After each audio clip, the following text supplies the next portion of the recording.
Bonjour Sophie, Bonjour Nicolas. je te souhaite la bienvenue sur la chaîne et merci d'avoir accepté l'invitation pour ce témoignage, ce partage ici qu'on va voir ensemble. Donc Sophie, toi tu es coach scolaire Ça. également. Est-ce que tu pourrais peut-être te présenter, qu'on puisse savoir qui tu es pour ceux qui ne te connaissent pas, de savoir ce que tu fais, qu'est-ce qui t'a mené peut-être vers le coaching scolaire aujourd'hui? Oui, bah alors moi le coaching scolaire, donc je fais ça depuis 4 ans maintenant.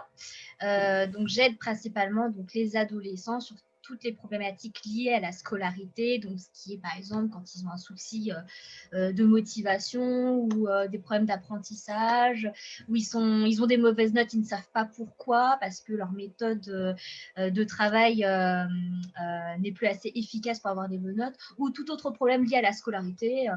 Mais avant ça, j'ai été dans les ressources humaines, donc en fait, je m'occupais j'ai un peu tout fait dans les ressources humaines. J'ai fait de la paye, de la Hmm. formation et tout ça. Ok, Pendant 8 ans, j'étais dans ce domaine-là, dans le privé, donc dans le d'accord. monde dans l'entreprise. Et en fait, j'ai profité de mon congé maternité pour faire justement une reconversion professionnelle en fait. Et donc j'avais D'accord. fait appel à un coach en reconversion professionnelle Mhm. avec qui j'ai travaillé pendant 3 mois, qui m'a permis de déterminer qu'en fait que le métier de coach me plairait, et principalement le métier de coach scolaire. Ok, Donc en fait, dans mon cursus globalement, j'ai changé 3 fois de métier. J'ai fait 3 métiers d'accord. différents.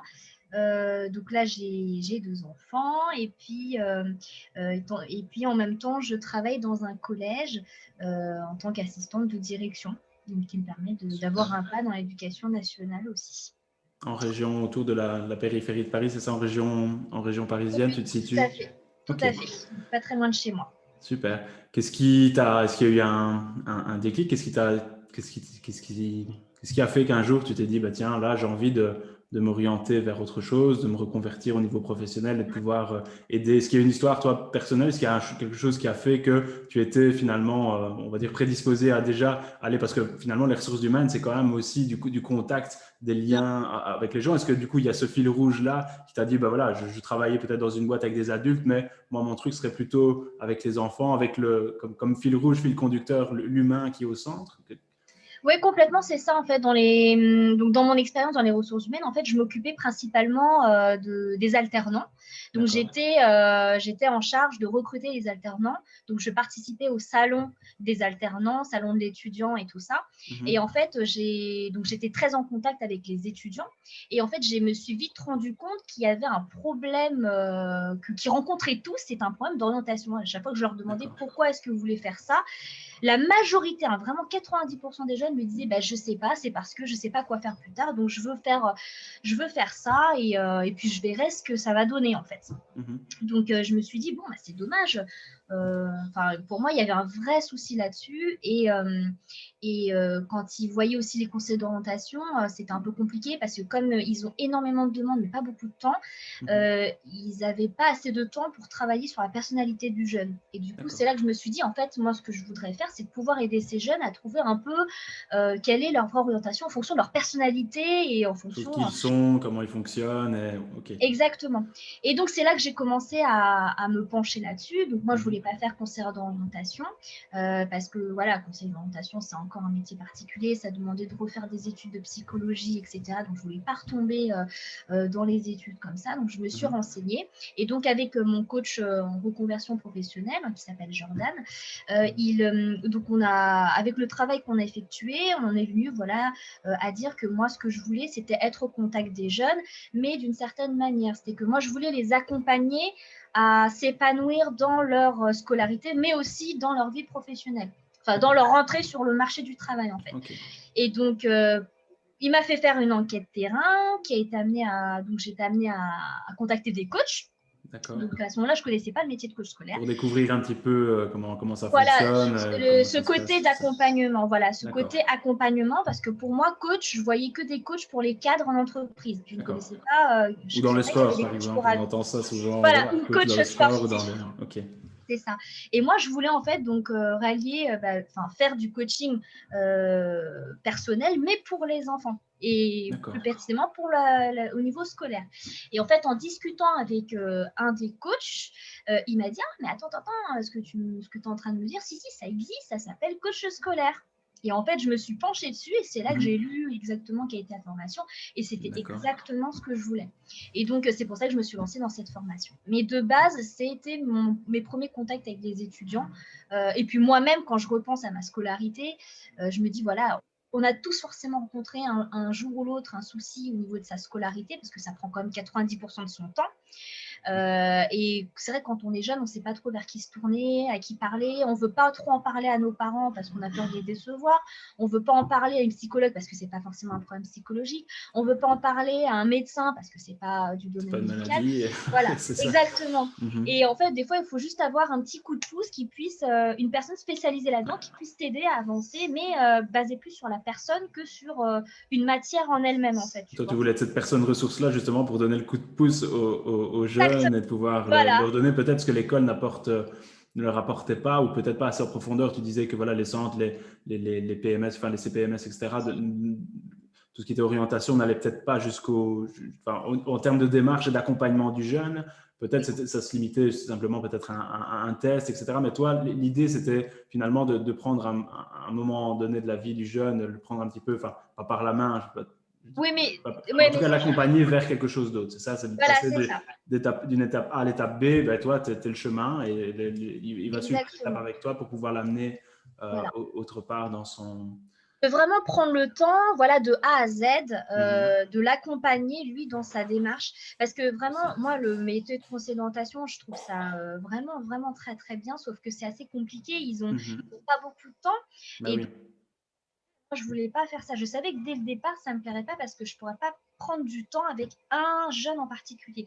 Et pour moi, tu ne peux aider qu'un jeune que si tu passes du temps avec lui. Et Donc, qu'on apprend à le connaître, soit avant, juste avant de. Enfin, moi, j'avais un ancien directeur qui disait que avant d'apprendre l'anglais à John, il faut d'abord apprendre à connaître John et ensuite on leur enseigne l'anglais. Donc finalement, il y a toute la création, la confiance qui doit se gagner d'une part et d'autre. Et c'est vrai que du coup, se dire, voilà, je vois un jeune une fois, 1 heure, et voilà, ça, c'est vrai que ça peut peut-être paraître assez brut de décoffrage et qu'il y a toute une création de liens qui s'installe avec le jeune. Et donc toi, tu voyais ça vraiment sur la longue durée, donc les outils que tu allais pouvoir lui apporter dans l'accompagnement, finalement, ça allait lui servir, ça lui sert au niveau de sa scolarité, mais aussi, toi, tu as l'objectif qu'il puisse peut-être répliquer ou en tout cas trouver enfin, les fruits du coaching peuvent être aussi apportés pour après au niveau professionnel, c'est ça? exactement, parce que tu vois, ce Ok. que j'ai remarqué aussi, c'est que les problèmes qu'on rencontre dans le monde de l'entreprise, Mhm. euh, on les a forcément déjà rencontrés au milieu scolaire. Tu vois, par exemple, le manque d'organisation, le manque de concentration, comment gérer la pression au niveau du travail, de la surcharge de travail. C'est Tout à quelque fait. chose qu'on rencontre dans les deux domaines. Donc, Ouais. si, enfin, pour moi, je me dis, voilà, pourquoi il y a autant de coachs aussi chez les cadres, donc chez les adultes, parce que voilà, au bout d'un moment, ils doivent être formés pour améliorer leurs compétences managériales ou autres. Mhm. Mais pourquoi pas travailler directement à ces jeunes pour qu'ils aient tous les outils et qu'ils puissent réutiliser plus tard quand ils seront adultes, parce qu'au final, Ouais. c'est à peu près les mêmes outils en fait. Bien sûr. Particulier avec les jeunes où là, c'est super bien de travailler avec eux, ils sont ouverts Ouais. au changement, ils s'adaptent, ils peuvent faire plein de choses. Et moi, je trouve qu'ils sont plus ouverts des fois que les adultes aussi. Mhm. Donc, pour moi, c'est vrai que tu rencontres des fois le même problème, même en termes de relations avec les collègues. C'est Mhm. pareil avec ses relations avec ses camarades quand tu es au Ouais. collège ou au lycée, quoi. Tout à fait. Et c'est vrai que dans le coaching scolaire, il y a aussi pas mal d'outils de développement, de croissance personnelle. Et donc, du coup, c'est vrai que s'il y a déjà des choses que le jeune va pouvoir utiliser, je pense que plus tôt on commence, c'est peut-être mieux c'est maintenant. Est-ce que toi, tu as plutôt un public cible? Est-ce que c'est plutôt des moments de transition, du coup, et peut-être les ados plus vers les 16-17 avant de passer le bac et ce genre de choses? Ou tu accompagnes déjà aussi des jeunes plus tôt dans la scolarité, toi? Est-ce que tu as plutôt un focus sur un public en particulier ou qui te fait plus vibrer? Ou est-ce qu'il y a vraiment un. Alors, oui et non. Enfin, non, non, parce que D'accord, moi, j'ai accompagné tous les âges, du collège au lycée. d'accord, Aussi Vraiment, moi, je m'arrête à l'entrée sur le marché du travail. D'accord. Quand ils travaillent, tu les laisses tranquilles et c'est fini. Tu Au moins, les... durant leurs premières expériences, moi, tu Ouais, vois, je les aide à préparer leur entrée sur le marché du travail. Donc, quelle tout à attitude fait. adopter, comment préparer les entretiens de recrutement, Super. CV, lettre de motivation. Et je me sers aussi de mon expérience en RH, parce que j'étais dans le Mhm. recrutement. Donc, je sais exactement ce qu'on attend des jeunes quand ils viennent postuler chez nous. Donc, du coup, moi, je me sers de ça.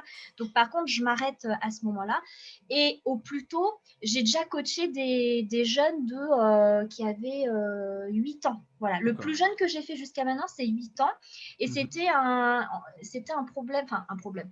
En fait, il voulait améliorer sa concentration ou sa manière d'apprendre pour apprendre plus vite. Euh, D'accord. En fait, on a travaillé là-dessus et bon, ça par contre, ça dépend du jeune comment il est, s'il est ouvert à la discussion, s'il communique bien, etc. Là, on peut faire quelque chose.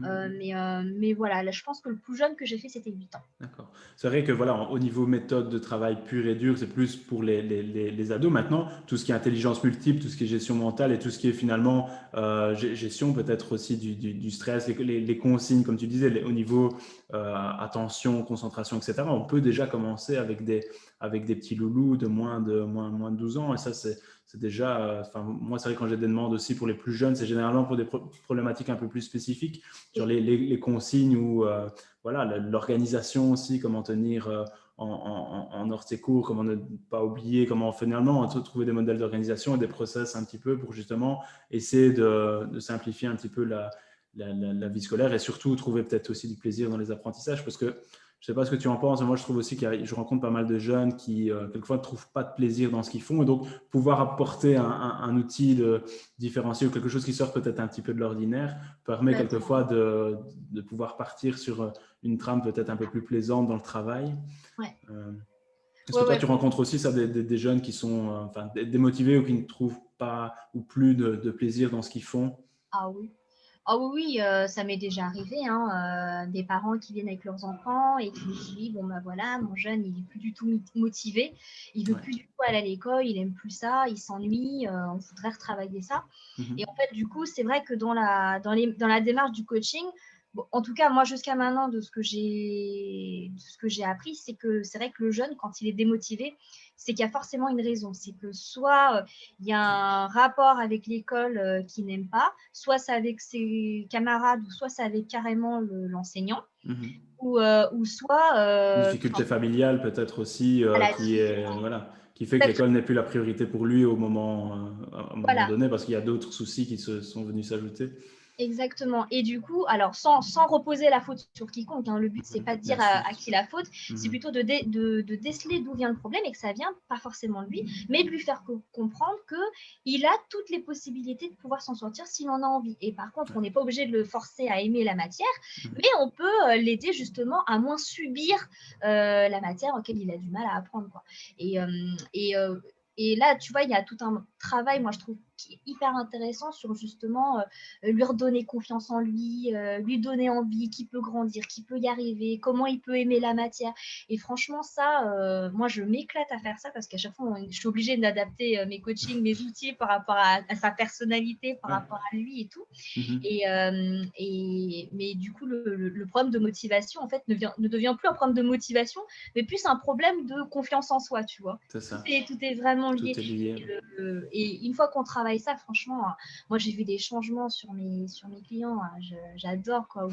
Du jour au lendemain, c'est même pas qu'ils commencent à aimer la matière, mais ils adorent Ouais. travailler d'une différente manière et de voir l'école différemment. Et ça, c'est vrai que je crois que le plus grand plaisir pour un coach scolaire, c'est de pouvoir avoir des retours positifs des étudiants. Et moi, Ah quand ouais. j'ai encore des contacts avec des jeunes que je n'ai plus vus depuis un an ou deux et qui me disent, bah, tiens, je continue à mettre ça en place, je continue à appliquer ça et ça se passe bien pour moi. Enfin, là, c'est génial parce que c'est vrai que, bah, voilà, je suppose que c'est pareil que dans la façon dont tu procèdes et qui est en lien avec la mienne. C'est que le coaching, c'est assez bref comme intervention et donc, du coup, c'est pas quelque chose qui dure des années non plus. Mais Et les bénéfices, finalement, les résultats, ils sont plutôt sur du moyen ou du long terme. Parce que c'est vrai ouais, qu'on va peut-être faire quelques séances, 5-6 séances avec un jeune, mais finalement, s'il arrive à mettre en place les outils, à les répliquer tout au long de sa scolarité, comme tu le dis tout à l'heure, si encore il va pouvoir retrouver l'utilité dans sa vie professionnelle, ben tout est gagné, quoi. Donc, c'est vrai Ouais. qu'il faut voir ça vraiment sur la longue durée. Et une fois que le jeune trouve sa façon de fonctionner, trouve une méthode de travail qui lui correspond et qui se sente bien dans les apprentissages et qu'il ait confiance en ses capacités, c'est génial, quoi. Ah ouais, mais complètement. Moi, je crois que c'est ma plus grande fierté de me dire qu'ils ne subissent plus leur scolarité, mais ils arrivent justement à mieux la vivre, tu vois, en étant mieux dans leur tête, mieux dans leur basket Yes. et voilà, et qu'ils reprennent du plaisir, quoi. Comment tu arrives du coup, toi, à avoir une casquette de coach scolaire et pas de prof? Comment tu arrives à te positionner par rapport aux jeunes? Est-ce qu'ils puissent du coup avoir confiance, une fille qui vienne chez toi, disant, ben voilà, je vais travailler, donc c'est peut-être, ouais, coach scolaire, je vais travailler dans mes matières, etc. Comment finalement faire, je veux dire, passer la pilule? Comment tu arrives à gagner la confiance du jeune, de te dire, ben voilà ce qu'on va faire, je ne vais pas te réexpliquer la matière, mais Ouais. je vais te montrer finalement, c'est plutôt la question du comment. Et donc, c'est comme si tu avais un tableau avec tous des points et tu ne sais pas comment les relier, ben moi je vais te montrer finalement comment faire le contour du tableau et relier tes points. Comment du coup tu arrives à avoir une casquette de coach et pas de prof ou d'enseignante? Alors, bah, déjà, dès le départ, quand on fait la première séance, tu sais, initiale avec les parents et l'élève, enfin, et le jeune, moi, je mets direct les choses sur table en disant, je ne suis pas prof. Moi, j'ai tout oublié de l'école. Hein. J'ai tout oublié. C'est ce que je leur dis. Hein. Je dis, j'ai tout oublié, donc je ne peux absolument pas donner des cours. Je dis, donc, on est bien d'accord. Moi, je ne suis pas là pour donner des cours de maths, des cours de français ou d'autres choses. Par contre, je peux donner des méthodes pour bien apprendre les choses. Et comme moi, je vais aussi redécouvrir ces méthodes de travail, eh ben, je peux montrer aux jeunes justement comment appliquer des méthodes pour qu'ils assimilent mieux les cours et qu'ils comprennent mieux et qu'ils prennent surtout du plaisir aussi. Je dis, mais par contre, voilà, moi, je préviens toujours à l'avance. Je dis, pour moi, ça fait très longtemps. J'ai tout oublié. Je ne sais plus ce qu'on étudie à l'école, donc je ne peux absolument pas vous aider là-dessus. Par contre, moi, je peux vous aider sur toute la partie, justement, développement comment adapter les méthodes de travail en fonction des cours, parce qu'on n'apprend pas les maths comme on apprend l'histoire géo. C'est des cours complètement différents. C'est des méthodes complètement différentes. Donc, moi, je peux donner des outils là-dessus. Voilà. Donc, ça, c'est très clair. Moi, avec les parents, j'ai bien insisté dessus. Donc, on est d'accord. Et donc, le fait aussi que le jeune voit qu'on met les choses à plat avec le parent, et ben, tout de suite, il a confiance parce qu'il dit, ah, bah, voilà, au moins, c'est clair, ce ne sera pas ma prof. Elle ne va pas m'évaluer, elle ne va pas me donner une note. Elle va être de mon côté. Et en fait, c'est comme ça, je pense que le premier contact de confiance que j'ai est basé là-dessus, le fait que je sois hyper transparente des deux côtés et que je leur dis bien, moi, je ne suis pas là pour juger votre enfant. Au contraire, moi, je veux le connaître, je veux savoir comment il est. Plus je le connais, mieux je pourrais Plus je l'aider. pourrais adapter finalement les outils aux besoins et pas l'inverse. C'est ça que peu importe. Enfin, c'est vrai que je sais pas, j'ai vu plus d'une centaine de jeunes actuellement et un coaching n'est pas du tout le même à un autre. Un jeune n'est pas, chacun a sa façon de fonctionner. Bien sûr, il y a tout un bagage, toute une série d'outils qu'on doit avoir, mais on peut adapter à chaque jeune et finalement, c'est ça la richesse du métier, c'est que finalement, on adapte la pratique aux demandes et aux besoins du jeune. Mais tu as vraiment raison de pouvoir poser le cadre. Et je crois que ça, c'est hyper important parce qu'il y a pas mal d'amalgames sur le coaching scolaire. Et je sais aussi que c'est flou quelquefois pour certaines familles. Bah, tiens, qu'est-ce que le coach scolaire peut faire? Qu'est-ce qu'il va faire? Mais aussi, qu'est-ce qu'il ne peut pas faire? C'est quoi ses limites? Et finalement, entre le soutien scolaire, entre les cours particuliers, le coaching, etc., il y a quelquefois un flou. Et c'est important de pouvoir poser le cadre. Je fais pareil en réunion tripartite avec le jeune et sa famille. C'est vraiment dire, voilà, dans quoi je vais pouvoir t'aider, je vais avoir besoin de toi. Et donc, du coup, tu vas devoir m'apporter aussi des choses pour qu'on puisse travailler ensemble parce que finalement, il faut que le jeune soit motivé. Et voilà, il ne faut pas que ça vienne que des parents, même si c'est vrai que le premier appel, généralement, ça vient de la famille. Pour engager le jeune, c'est bien de pouvoir mettre le cadre et qu'il puisse finalement savoir dans quoi il va s'engager. Ça, c'est chouette.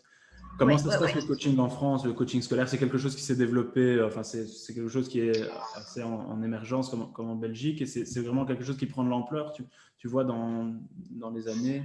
Ouais, moi, quand j'ai commencé, je pense que c'était vraiment, il n'y en avait pas vraiment, il n'y en avait pas beaucoup du tout. Même moi, là, dans mon secteur, on n'est pas beaucoup être scolaire. Je pense que c'est de plus en plus en émergence parce que les parents, surtout, se rendent compte que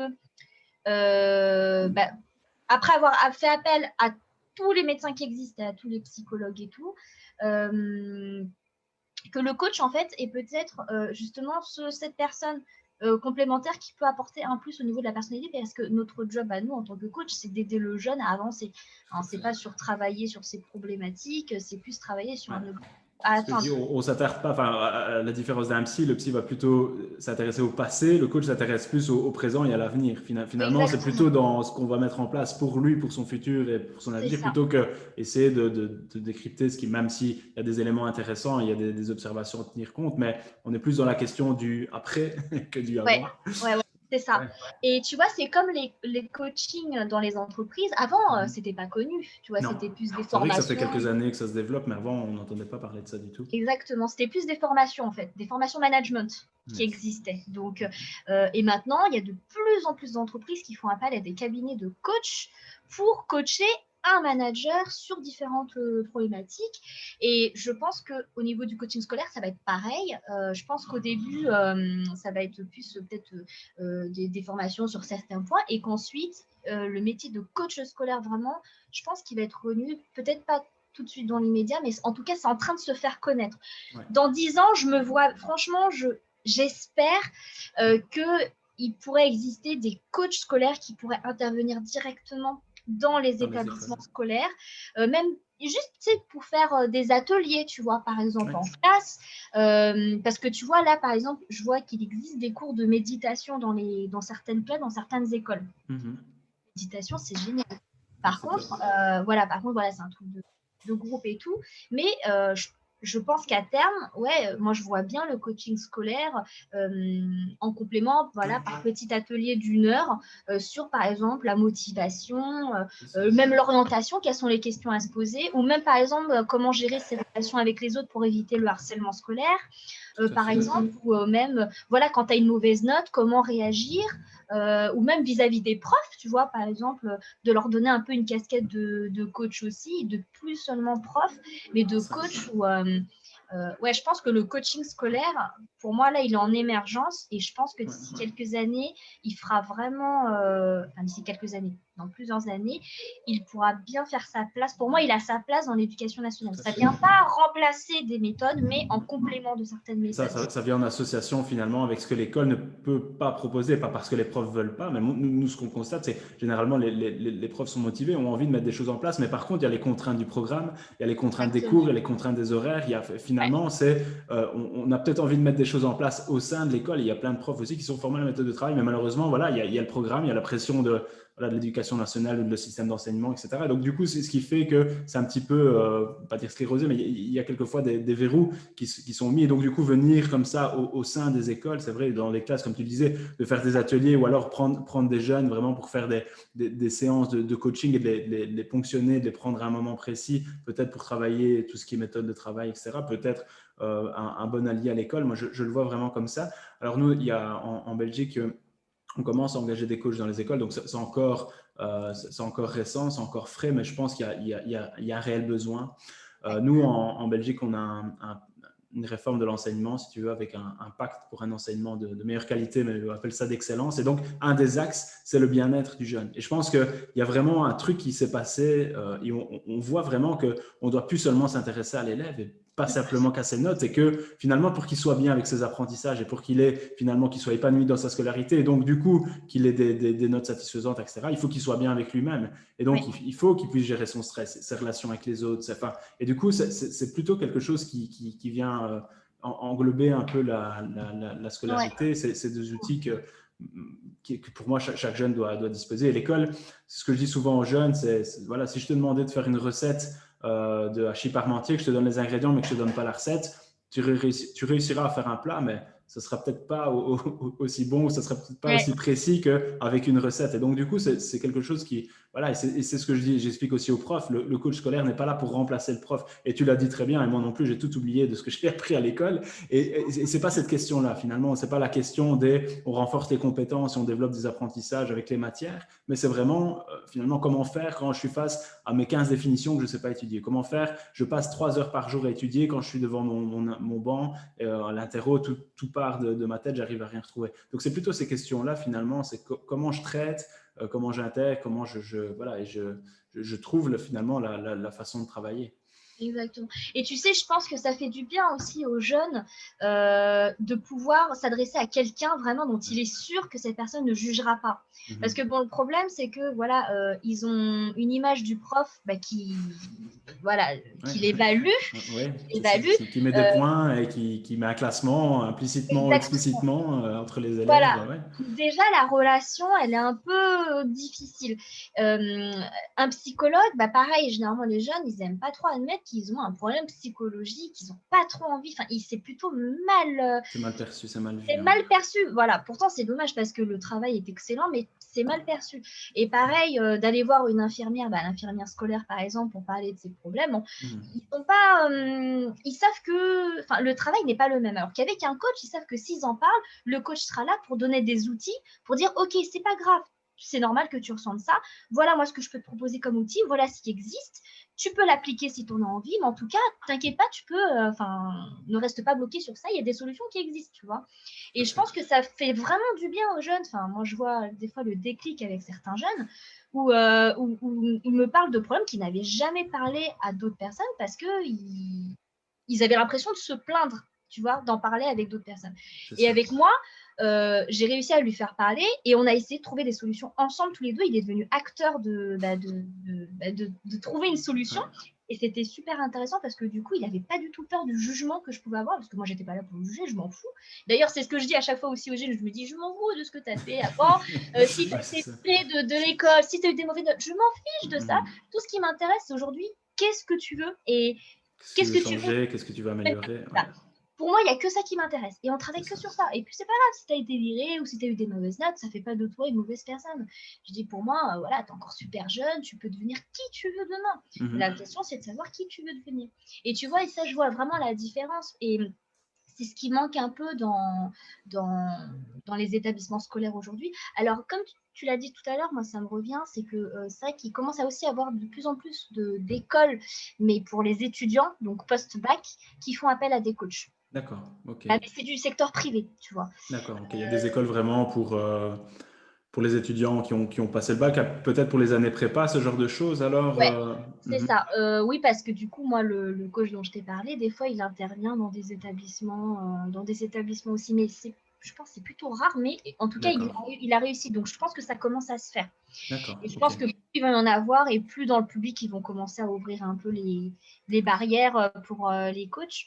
Ouais. Moi, en tout cas, tu vois, enfin, je voudrais bien en profiter pour proposer ce genre d'atelier dans le collège dans lequel je travaille. Mhm. Parce que pour moi, il y a vraiment un bon boulot à faire avec les jeunes et puis C'est sûr. ils sont ouverts à tout ça. Ouais. Donc, Et puis, dans la démarche du coaching, on n'impose pas, on propose. ouais, Et c'est c'est ce que ça. finalement, ça change toute la relation. Déjà, tu es en individuel avec le jeune, donc finalement, bah, c'est un moment qu'on passe ensemble à deux et pas avec une classe de 20 ou quelquefois même plus. Ça, Et moi, je lui dis finalement, je veux que tu vois les bénéfices. Et finalement, je dis souvent aux jeunes, bah, tu n'es pas obligé de me croire.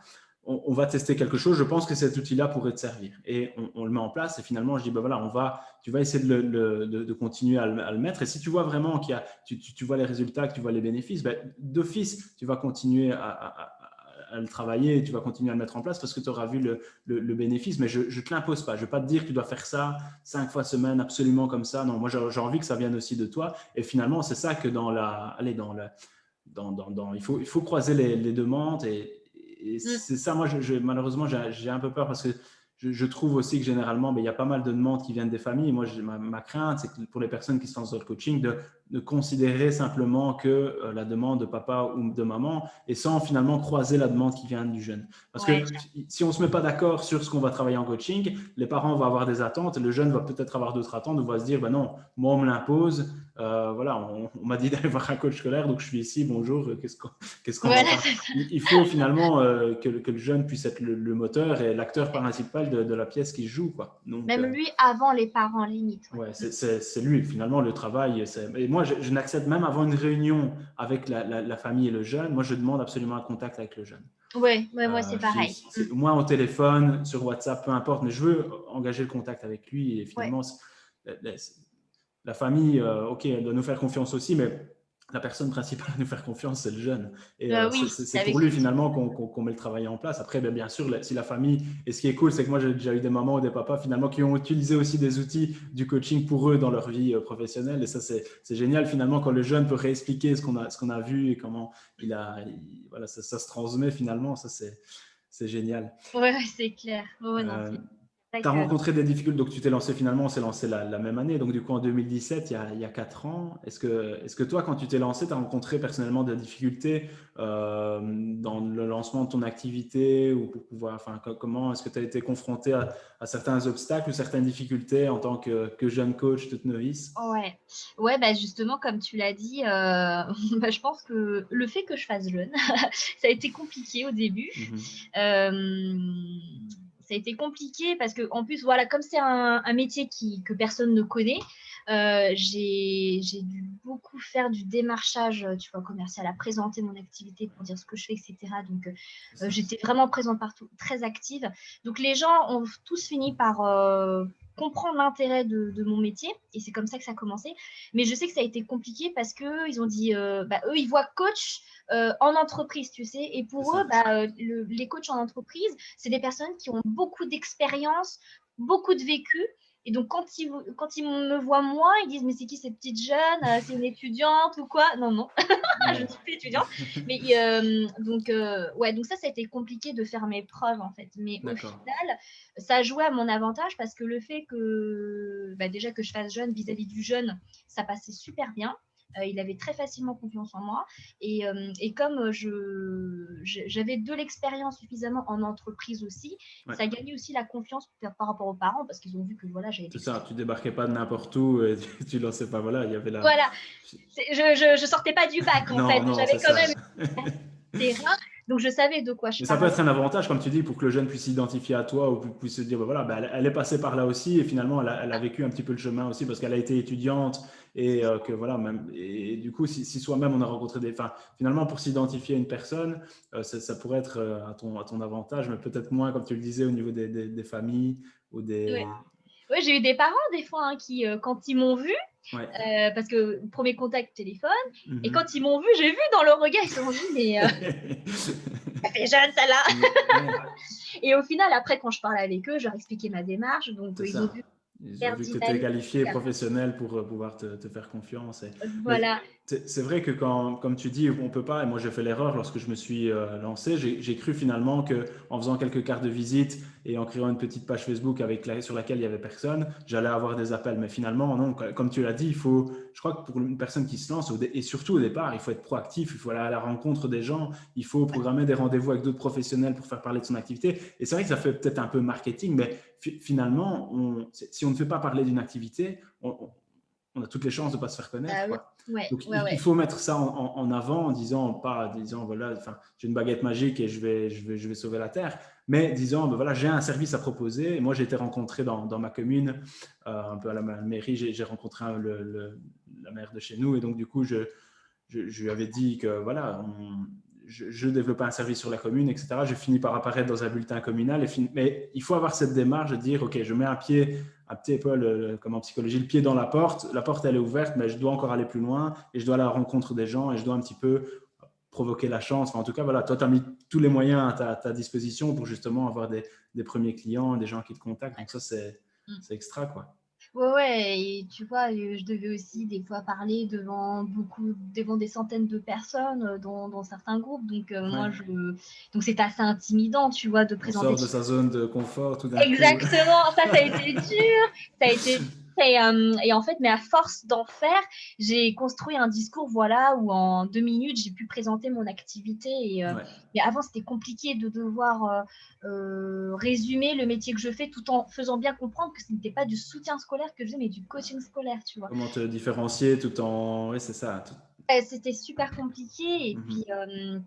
Et puis même, voilà, de me faire connaître, hein, vraiment, Tout à bah, la fait. plus grosse difficulté, c'était, bah, je ne savais pas auprès de qui. Pour moi, je visais l'éducation nationale, mais en fait, c'est extrêmement compliqué d'entrer dans l'éducation nationale. Donc, j'ai intégré Mhm. plein d'associations, j'ai fait plein de groupes, j'ai fait plein de salons, vraiment tout le temps à présenter mon activité. Au bout d'un moment, je crois que je le faisais plus d'une centaine de fois Ouais. en un mois. Mais Ça a donc été ça, payant.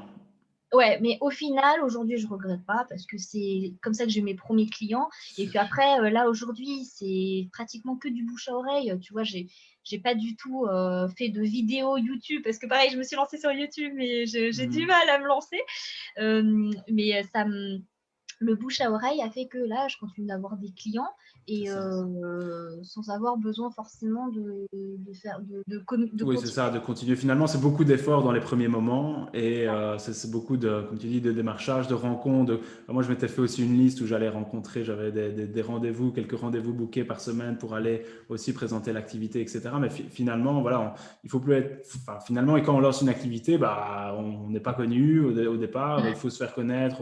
On n'a pas forcément un réseau qui est très construit. Les gens se demandent un petit peu ce qu'on fait là. Et voilà, il faut être proactif et même mettre, voilà, il faut passer du temps aussi à construire tout ça. Mais une fois que la machine est lancée, je pense qu'il y a cet effet un peu boule de neige. Et j'explique toujours même aux personnes qu'on forme, nous, en coaching scolaire, c'est le premier qui est compliqué, c'est de passer de 0 à 1. Mais quand cette étape-là, elle est Ouais, faite, finalement, de 0 à 1, tu te dis, bah, tiens, est-ce que ça va marcher? Finalement, moi aussi, ouais, quand je me suis lancé, je me suis dit, j'aurais peut-être jamais de jeunes. J'ai ouais, peut-être un cabinet ici chez moi, etc. J'ai peut-être tout fait. Finalement, j'aurais personne. Et puis, bah, ça valide l'idée quand même qu'il y a un intérêt, puisqu'il y a un jeune qui vient, puis il était content, une famille en parle à une autre, on Mm. recontacte. Et finalement, voilà, il y a une espèce d'engrenage positif, hein, une roue voilà, qui tourne et qui fait que bah, voilà, c'est beaucoup d'efforts. C'est vrai quand on se lance, mais après, je pense que le jeu en vaut la chandelle. Mais comme tu dis, faut, faut, faut démarcher, faut aller présenter son Faut être activité. actif. Quelquefois, on n'a pas de retour, quoi. Ouais, Ça, c'est ouais, quelquefois ouais. frustrant, mais voilà, c'est la pratique délibérée, comme tu dis. Après 100 fois, je suppose que ta présentation, la centième fois, était beaucoup plus pertinente et peut-être Ah oui, c'est directe que bon. la première. Donc finalement, voilà, tu as développé des compétences qui sont hyper essentielles aussi quand on est indépendant et voilà, quand on doit faire parler de son activité. Tu aurais t'aurais un conseil ou deux conseils pour une personne qui souhaiterait se lancer dans le coaching scolaire, mais voilà, qui hésite un petit peu et qui sait qu'il aimerait bien aller vers ce métier-là. Est-ce que toi, tu aurais des conseils à partager? Ouais, le premier conseil que je donne, c'est surtout, donc si la personne se lance dans le coaching scolaire, c'est de persévérer et vraiment de ne pas avoir peur de se mouiller aussi, parce que Ouais. comme c'est pas un métier très connu, faut pas hésiter à continuer de démarcher tout le temps et bien sûr de se prendre des râteaux ou qu'on ferme la porte au nez, ça faut pas hésiter et surtout ne pas le prendre pour soi en fait. Ça veut pas dire qu'on s'est mal vendu, c'est juste que voilà, la personne ne connaît pas et qu'elle a peur de l'inconnu. Et c'est Donc ça c'est correct, c'est vraiment normal finalement. ouais, bah oui, même nous hein, ça nous arriverait hein, ce serait Ce qu'on pareil. connaît pas, on se méfie. Hein. Ça, l'être humain est fait comme ça, et donc c'est même un réflexe naturel. Ouais. Exactement, exactement. Donc du coup, ne pas lâcher. Et deuxième conseil, bah, que ça vaut le coup parce que il y a un vrai intérêt derrière. Et vraiment, si on a envie d'aider le jeune, on finit toujours par y arriver Ouais. parce il y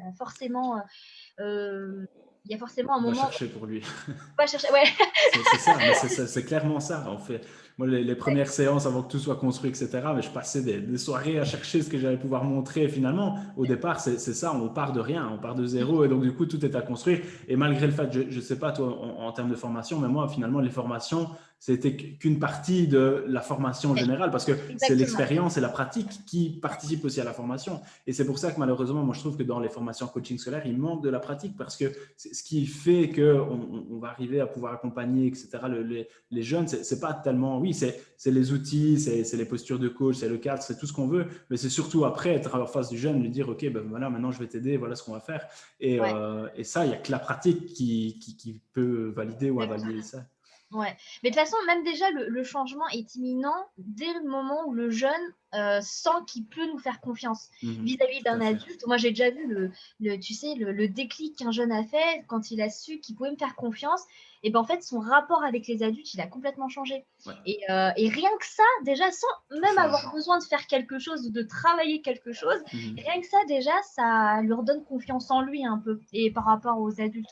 Donc vraiment, moi, je pense que si la personne veut se lancer dans le coaching scolaire, euh, qu'elle reste toujours aussi passionnée par son métier, à vouloir aider le jeune, ne jamais oublier pourquoi il le fait. Voilà. Là, c'est le deuxième vrai conseil que je donne. Pas... Finalement, on peut pas jouer le rôle de coach. Hein. Finalement, on peut pas faire semblant. C'est Et ça. il faut être, c'est vrai, comme tu dis, finalement, il faut avoir la motivation. il ne faut pas se dire finalement que ça sera facile et que tout va… C'est parce que voilà, je me lance et que je prends mon numéro d'entrepreneur ou je me lance comme indépendant que les jeunes vont arriver à moi et que ça va fonctionner. Il y a Exactement. des moments, finalement, il y a des séances qui étaient hyper ratées, il y a des choses que j'ai fait. Et c'est normal, ça fait partie de… C'est comme ça qu'on apprend, qu'on essaie de recalibrer, qu'on essaie de pouvoir s'améliorer. Et voilà, ça fait partie du cheminement. Mais le cheminement, finalement, pour moi, est plus important que le résultat. Exactement. Il faut prendre du plaisir dans ce qu'on fait. Il faut toujours. C'est pas parce qu'on a fait une formation qu'on doit arrêter de se former, et C'est plus ça. lire et plus. C'est l'histoire d'une vie. Et Oui. si on s'arrête simplement en fait de OK, je me suis formé au coaching, j'ai même peut-être une certification ou quoi, c'est bon, j'ai plus rien à prouver. Bah, C'est ça, c'est le c'est début. ça. C'est le début. Il y en a qui, parce que j'en ai beaucoup qui m'ont contacté, qui font des enquêtes terrain pour devenir Ouais, coach scolaire. Et en fait, d'accord. ils pensent que la formation va tout leur apporter dans la Ouais. posture. C'est vrai que c'est un présupposé chez beaucoup Ouais, de et gens. moi, je leur dis, non, mais la coach scolaire, c'est sur 2 jours, hein, la formation. Donc, en 2 jours, vous voyez pas, enfin, ça vous apporte pas tout. En fait, ça Non. vous donne le principal. Mais en fait, tout le reste, votre approche par rapport aux jeunes, par l'expérience, et aussi, il faut continuer toujours de se former à lire des livres, Tout à comme fait. tu dis. Donc ça, c'est, tu vois, le troisième conseil que je donne, c'est, voilà, quand tu décides de faire coach scolaire, faut pas rester que sur la formation principale, il faut aussi continuer de s'intéresser à tout ce qu'il y a autour du jeune. Ouais.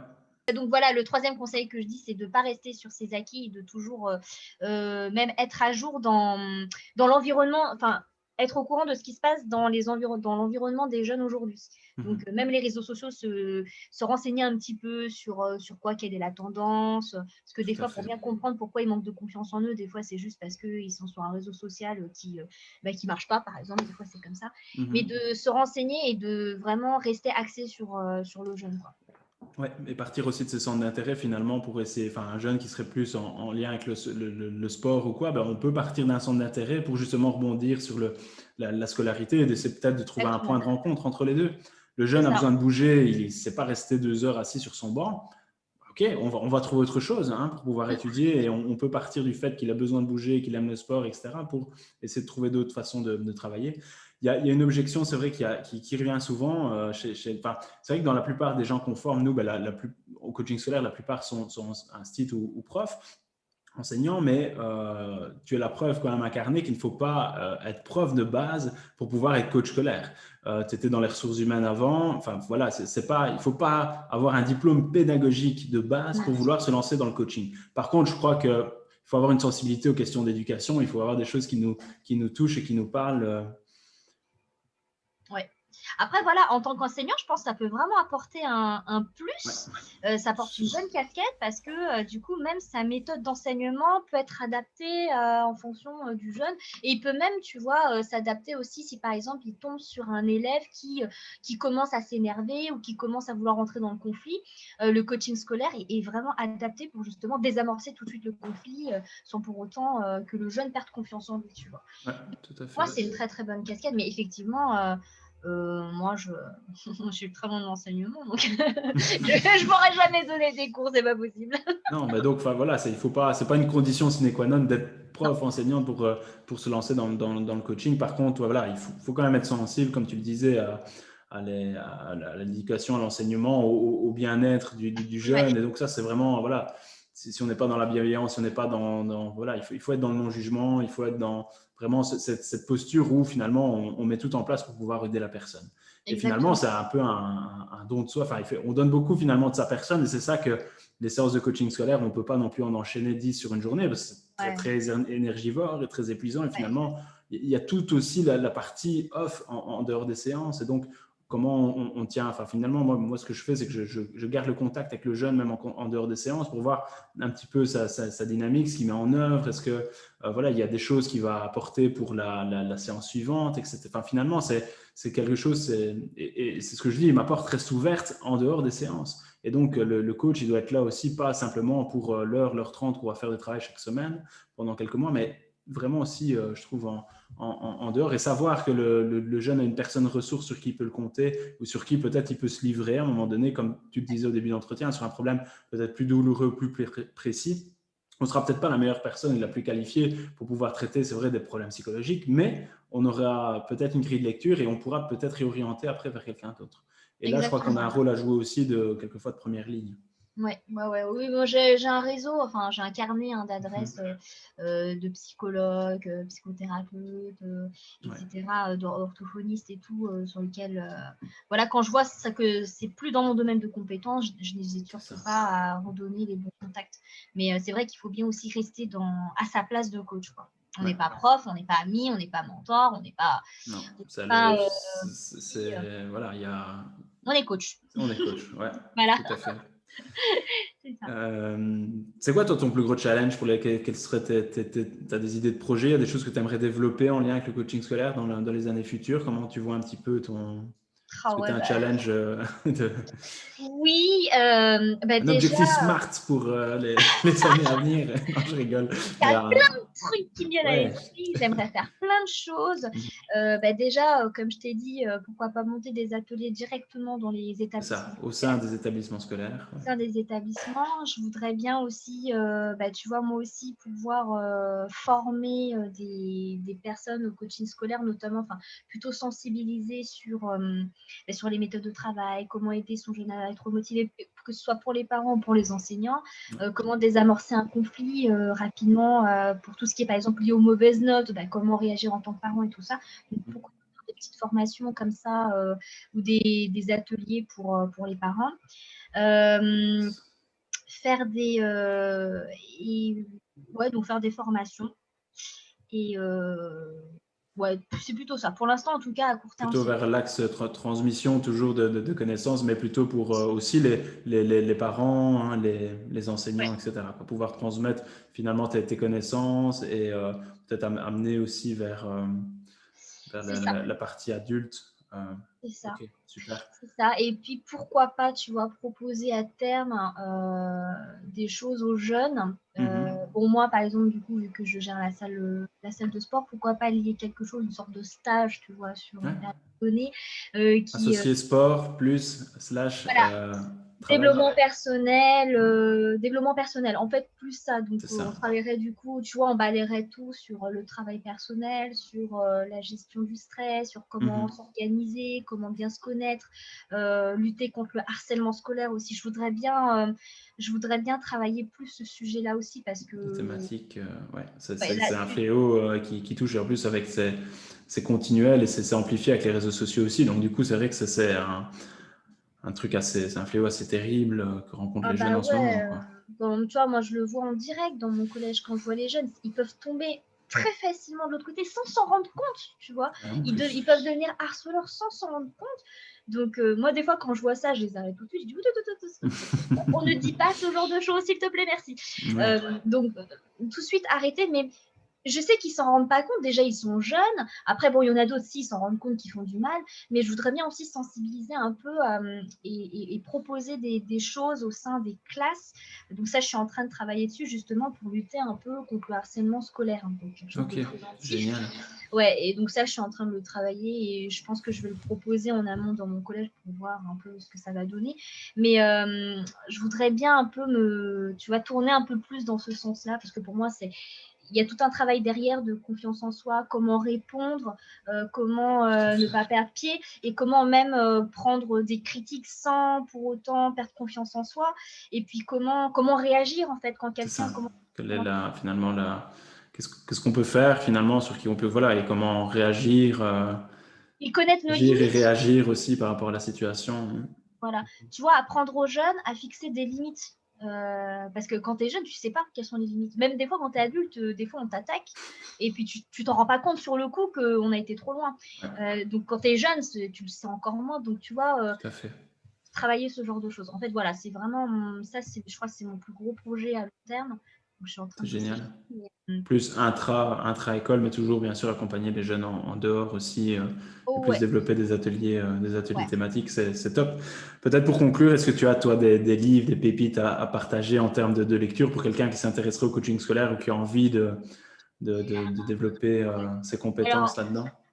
Moi, il y a un livre que j'adore. Alors, bon, du coup, c'est pas du tout lié Enfin, c'est pas du tout.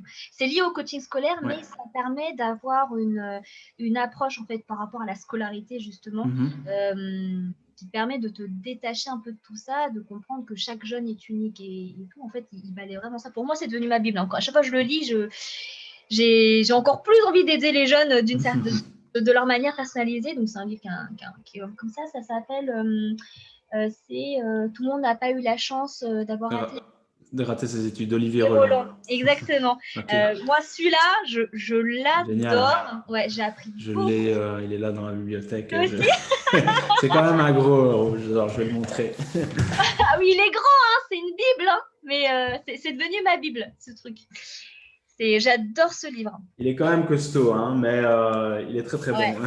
Il est vraiment, il y a pas loin de 500 pages, mais ça se lit très facilement. Et c'est vrai que finalement, ça parle de l'école, ça parle du moment de transition entre l'école et après. Ça parle de développement de compétences aussi professionnelles. Enfin, finalement, c'est un livre de croissance et de développement personnel excellent. Ouais. Et tu vois, ce que j'adore, c'est que lui, il dit vraiment que c'est pas parce que tu as des mauvaises notes que tu réussiras pas plus tard. Et moi, je suis complètement dans cette optique-là. Bah, moi, j'en ai vu. Hein, j'ai eu des potes au collège, lycée ils avaient même pas le brevet.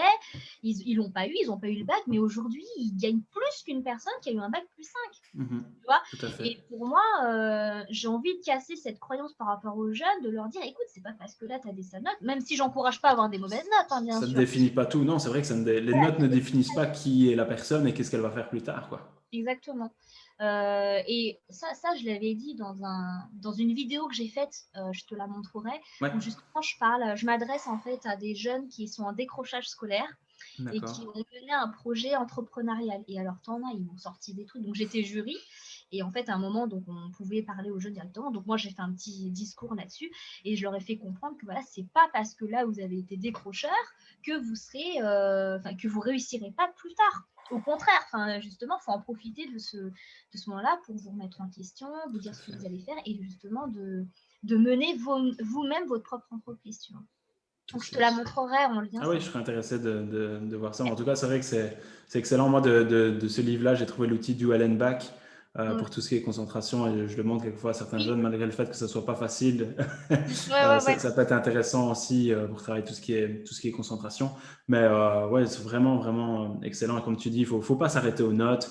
Et il ne faut pas s'arrêter à un échec non plus. Moi, j'ai raté ma 4e secondaire et c'est mon plus beau diplôme, c'est ça. C'est le fait d'avoir raté. C'est le diplôme, je l'ai gardé. Je crois que ce diplôme-là, je vais l'encadrer et je vais l'accrocher parce que finalement, c'est à partir de ça que je me suis réveillé, j'ai eu un déclic et je me suis dit, OK, voilà, c'est vrai que j'étais toujours rase-motte dans les notes, mais qu'il y avait moyen peut-être pas en faisant plus, mais en faisant mieux, de pouvoir augmenter les notes. Et il ne faut pas s'arrêter à un échec. Hein. Finalement, il faut plutôt voir l'échec aussi comme ça peut être dur d'expliquer ça à un jeune, mais l'échec ne définit pas qui il est. Ce n'est pas parce qu'on a 8 sur 20 en maths qu'on est définitivement mauvais en maths. Et qu'il peut faire plein de belles choses ailleurs et que voilà, on ne doit pas être non plus excellent partout. Et c'est OK d'avoir des notes peut-être qui sont plus faibles ou des domaines, on n'a pas des zones de génie dans toutes les branches et c'est normal, quoi. On n'attend pas de l'excellence pour les élèves. Hein. Exactement. Et tu vois, pour moi, une personne qui veut venir coach scolaire, franchement, je l'invite à lire ce bouquin parce que ça casse toutes les croyances par rapport liées à la scolarité, justement. De se dire, voilà, que c'est pas parce qu'un jeune, aujourd'hui, tu vois, je parle d'un enseignant, par exemple, c'est pas parce qu'un jeune a une mauvaise note dans ta matière qu'il est mauvais, qu'il est pas intelligent. Ou c'est pas parce que, pareil, cette personne ou cet élève a un 20 sur 20 que plus tard, il sera heureux. Donc, peut-être aussi se pencher sur sa personnalité. Est-ce qu'elle est heureuse dans sa vie, tu vois. Les notes ne définissent pas tout. Et ce livre-là, il casse vraiment parce qu'il y a des vrais témoignages, des vraies expériences d'entrepreneurs et tout. Et moi, franchement, je l'adore ce livre parce qu'il est. C'est un bon coup de boost. Hein, et puis ça montre que voilà, tout est possible. Tout est possible. C'est possible. Il suffit de le vouloir. Il ne faut pas rester sur un échec, mais et aussi, ce livre n'encourage pas d'avoir des mauvaises notes, mais il encourage justement à les accepter peut-être. À les accepter autrement. C'est-à-dire, même si tu as des mauvaises notes, c'est pas parce que tu as des mauvaises notes que tu auras toujours des mauvaises notes, mais c'est à toi aussi de bouger un petit peu ton cul pour retrouver la motivation, trouver peut-être une autre méthode d'apprentissage pour avoir de meilleures notes, tu vois. Et trouver ce qui nous plaît aussi et pas... Voilà, il faut trouver aussi un secteur qu'on apprécie et pas... Voilà, c'est... Oui, faut que le jeune puisse être, voilà, qu'il puisse trouver finalement sa voie et qu'il puisse apprécier ce qu'il fait, le faire pour lui-même aussi, tout en, voilà, peut-être faire plaisir aussi un peu aux parents, mais c'est surtout aussi pour lui-même, quoi. Parce que voilà, il faut qu'il trouve sa voie, et c'est normal de se poser des questions, et c'est normal quelquefois mais vaut mieux rater une année et puis être ok, être parti sur des bonnes bases, et tout ça on ne l'apprend pas à l'école, hein. Ouais. Ouais, non, c'est clair. Ah, Puis oui, ce livre, il encourage vachement aussi à avoir d'autres expériences extrascolaires où il t'incite vraiment à faire d'autres activités, voir dont le d'autres... sport. Dans le sport, voilà. Il y a même une séance en 7 minutes par jour. C'est ça. Ouais. Mais c'est vrai, clairement, c'est le sport aussi, l'hygiène de vie, enfin tout ça finalement. Et les apprentissages, c'est ça que le coaching scolaire, ça brasse large parce qu'on peut s'intéresser aussi à l'alimentation du jeune, à son bien-être, à sa consommation d'écran, à son sommeil, parce que tout ça va avoir un impact finalement sur les apprentissages. Et quelquefois, c'est des petites choses à rééquilibrer, augmenter le curseur par-ci, diminuer par-là, pour justement avoir un bon équilibre et que le jeune puisse être bien dans ce qu'il fait. Pour terminer, avant de nous dire où on peut te retrouver, nous donner ton site internet et tes réseaux, tu as une citation que tu aimes beaucoup. Il y a un truc, il y a une citation qui est un peu comme une forme de mantra, ou un truc que tu aimes bien lire ou te répéter intérieurement, ou répéter aux jeunes. Quand j'étais jeune, moi, ma citation qui m'a fait le déclic, c'était... alors, attends, c'était quoi exactement? Parce que du coup, moi, je l'ai remixé dans ma tête. Mais tu peux nous donner le remix. Je peux te donner les remix. Le remix, c'est pas parce que tu es bien intégré dans une société. Non, il n'est pas bon signe d'être bien intégré dans une société malade. Voilà, c'est ça. Ok, cool. Ouais. Et pour moi, ça a été un vrai déclic parce que moi, quand j'étais plus jeune, j'étais vraiment je voulais m'intégrer, mais vraiment à 100%, c'est-à-dire de faire exactement comme tout le monde. Comme tout le monde et suivre la route des autres. Exactement, tu vois. Et donc, moi, j'étais vraiment là-dessus. Et le jour où j'ai voulu faire les choses différemment, j'avais peur.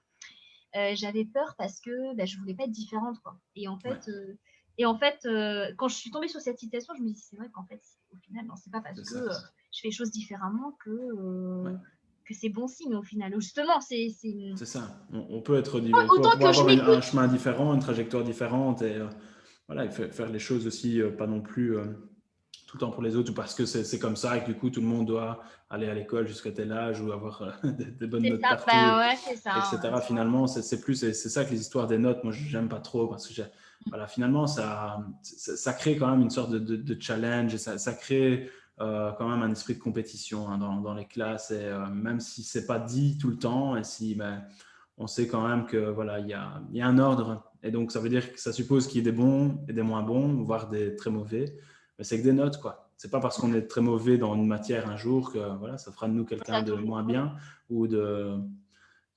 et c'est quand un jeune dit voilà, à quoi ça va me servir plus tard. C'est qu'il a raison, tout ne va pas nous servir plus tard, mais il faut y passer, et c'est comme ça. Et finalement, pour réussir l'école, moi je leur explique toujours qu'il ne faut pas être intelligent, il faut comprendre ce que l'école attend de nous, ce que les profs attendent de nous, et finalement quand on comprend un petit peu ce qu'on doit mettre en place pour justement réussir et trouver un petit peu les stratégies justement pour pouvoir réussir à l'école, on a tout compris. On ne doit pas exceller partout, et c'est ça que voilà, on ne doit pas chercher l'excellence chez les élèves, on doit trouver vraiment plutôt l'épanouissement, je pense, et le plaisir. Et voilà, comme tu disais, qu'ils puissent trouver leur voie. Exactement. Mais tu vois, ça a un déclic à la fois, moi, au milieu scolaire, mais aussi au milieu professionnel. Pour moi, cette citation, elle s'applique aussi dans les deux. C'est ce qui a fait que je me suis reconvertie, parce que je trouvais que j'étais pas bien dans mon travail à ce moment-là. Je me sentais pas bien ni à ma place, et j'avais peur de sortir de tous les étombés, alors que j'avais une bonne situation de cadre. C'est ça, de dire allez, c'est une prise de risque, et finalement ça t'a servi. Ça, je regrette pas du tout. Voilà, je me suis écoutée, j'ai fait des choses différentes, j'ai fait un travail, j'ai fait un job que personne connaissait, mais en fait, je crois que j'ai jamais été aussi heureuse dans mon travail. Bien sûr, et ça vaut tout, hein. Comme moi je dis à ma femme, quand elle me dit tiens, tu travailles encore, je travaille pas, moi je m'amuse. Je prends du plaisir dans ce que je fais, donc quelquefois travailler le week-end, et voilà, après il faut mettre des limites aussi, mais quand on prend du plaisir dans ce qu'on fait, la motivation, on n'aurait même plus la chercher, parce qu'elle vient naturellement, et que quand on développe des projets, etc., ça vient naturellement, et qu'on est boosté, drivé par ce qu'on fait, voilà, et qu'on ait une raison finalement, qu'on a un pourquoi, et qu'on sait pourquoi on se lève chaque matin. Et ça vaut tout l'or du monde. Exactement. Non, mais je suis d'accord. En tout cas, tout grand merci, Sophie, pour ton temps et l'échange très très riche qu'on a eu ici ensemble. Est-ce que tu pourrais nous dire où on peut te retrouver pour les personnes qui aimeraient te suivre ou en savoir plus sur toi ou tes activités professionnelles? Oui, bah alors du coup, donc sur ma page Facebook, donc la page elle s'appelle Sunitude, donc Je mettrai les SUNYTUDE. liens dans la description. Voilà, avec mon site internet, donc sunitude.com, Ok. voilà, sur lequel je mets un peu ma description et puis les types de prestations que je fais, et puis ma page Instagram, mais ça, je suis un petit peu moins dessus. Et puis j'ai une chaîne YouTube Oui, aussi, que j'essaie c'est par d'alimenter. là que j'étais découvert. Moi. Ah, bah c'est par là que tu m'as découvert, du coup, donc pareil. Mais chouette, t'as des chouettes. Enfin, je vous invite vraiment à pouvoir aller suivre Sophie, ses vidéos, même si elles sont pas mises à jour, comme tu le dis, mais elles sont très pertinentes et elles ont le mérite d'être vues parce qu'elles sont hyper intéressantes et il y a plein de chouettes conseils que tu partages, autant aux jeunes, mais aussi aux moins jeunes, parce que Oui. finalement, ça peut intéresser tout le monde. Bah, merci beaucoup. En tout cas, je vais en faire d'autres. Merci à C'est toi. prévu. Merci, Nicolas. À bientôt, Sophie. Au revoir, À merci bientôt. beaucoup. Au Au revoir. revoir.